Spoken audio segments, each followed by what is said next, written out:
Welcome to Jabs on DAZN. I'm Chris Mannix. Sergio, this morning I successfully made scrambled eggs and bacon for the first time in my adult life. Can you top that?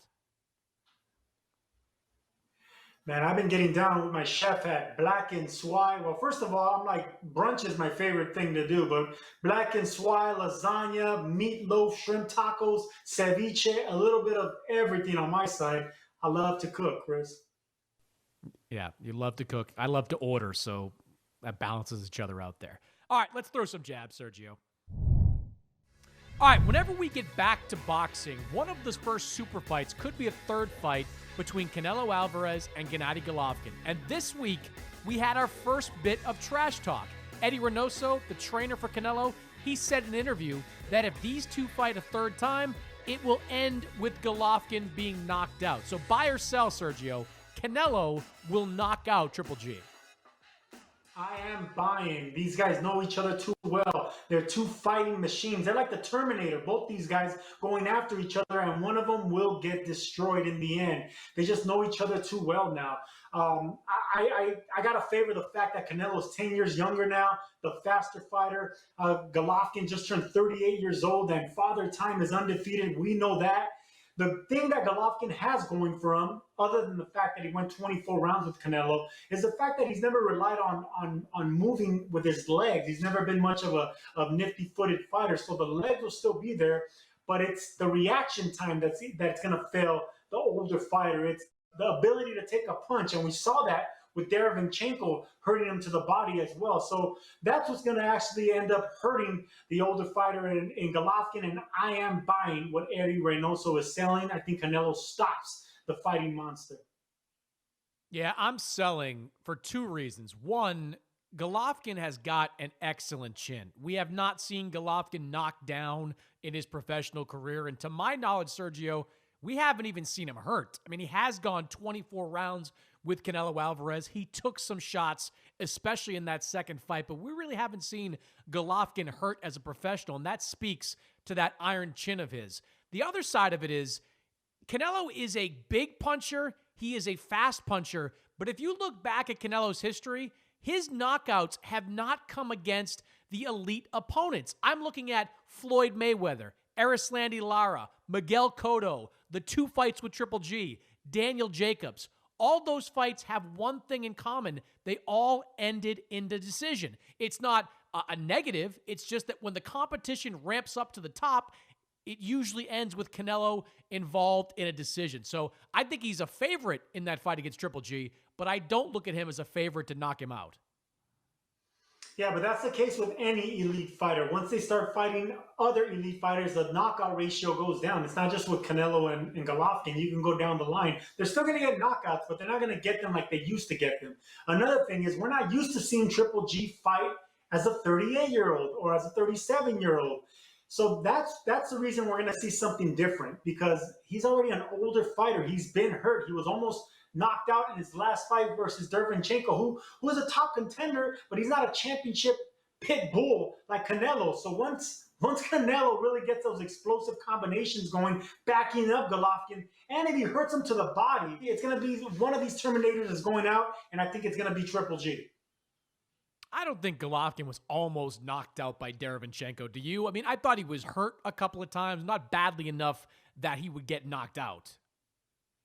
That's how body shots work, though. Body shots, they look like you could continue fighting them. One more, especially to the same spot, and you're out, man. You can't control the pain. You can't control your legs. You refuse to fight. That's the thing about body shots that's so mysterious. So to the outside viewer, to people like you, you don't know exactly what the fighter's feeling. I know what the fighter's feeling. You can absorb a chin shot and you can, hold on and quiver out of it. But a body shot, it makes cowards of us all. Trust me. I trust you. Nobody knows how to get punched repeatedly like Sergio Mora. Stop. All right, keeping it with Canelo, Sergio, Eddie Reynoso also says that a fight with Golovkin would be at 160 pounds. Canelo fought at 160 against Jacobs last May, but he moved up to light heavyweight to face Sergey Kovalev last fall. Canelo also has a secondary title at super middleweight. So, Sergio, we know Canelo calls all the shots. What weight should he face Golovkin at?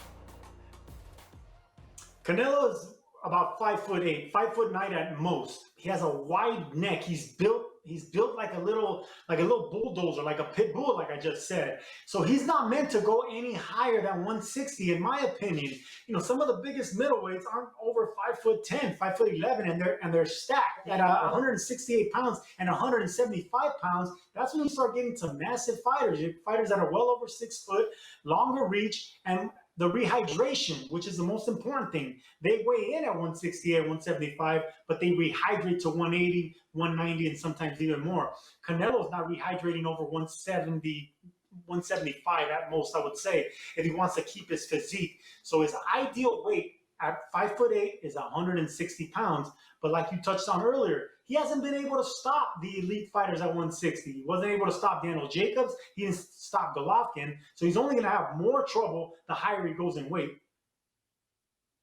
Yeah, I agree he'd have more trouble getting knockouts at higher weight classes, but I think this fight should be at 168 pounds for two reasons. One, and this is most important for Canelo, there's a possibility that the fight with Billy Joe Saunders doesn't materialize. So he will have last fought at 175 pounds. And there is a danger physically in taking yourself from one weight at 175 all the way back down to 160 in your next fight. We have seen fighters have problems with this. Roy Jones, when he jumped up to heavyweight to fight John Ruiz, he went back down and he lost his titles by knockout to Antonio Tarver. So there's a danger there. The other reason to fight at 168 is because it brings some freshness to this matchup.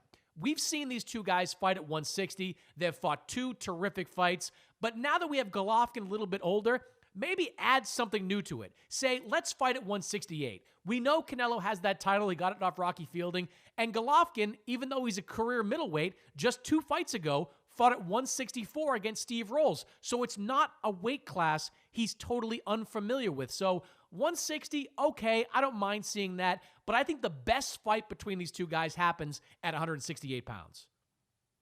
Maybe a catch weight. I don't like 168. I don't like the way Golovkin looked at over 165. And when Canelo fought Chavez, I think the stipulation, the contract was 165 pounds. I think that's the limit for both these guys. They're both under 5'10". I would say Canelo's more like 5'9", 5'8". They're not big guys. I mean, Golovkin, he might look like a monster, but if you look at him in person, he has like a swimmer's body. He has narrow shoulders. He's not really that muscular, that huge, that big, but we know he's a killer inside the ring. And Canelo, on the other hand, he's shorter than Golovkin, but he's wider, he's thicker, and he has explosive hand speed. So I just don't like the way their bodies look. I don't like the way their speed is going to be impacted, and I think it's going to affect Golovkin going up in weight more than it is Canelo because he is the older fighter. Going up in weight, it's tricky to do that. I'm not a fan of going up in weight. I fought my last fight at 168 versus Angulo. I could have came in at 168. I went in at 162 purposely because I knew I wasn't going to go mass for mass, power for power, and it ended up being the right decision, fighting my fight, being lighter. Yeah, I think one thing you have to remember, too, is that because of this pandemic, a lot of guys are not going to be training as well as they would be training for a normal schedule. And if their weight is an issue, maybe cutting a little bit less weight might be better for both fighters if they're not in the type of shape where you can safely and in a healthy way make 160 pounds.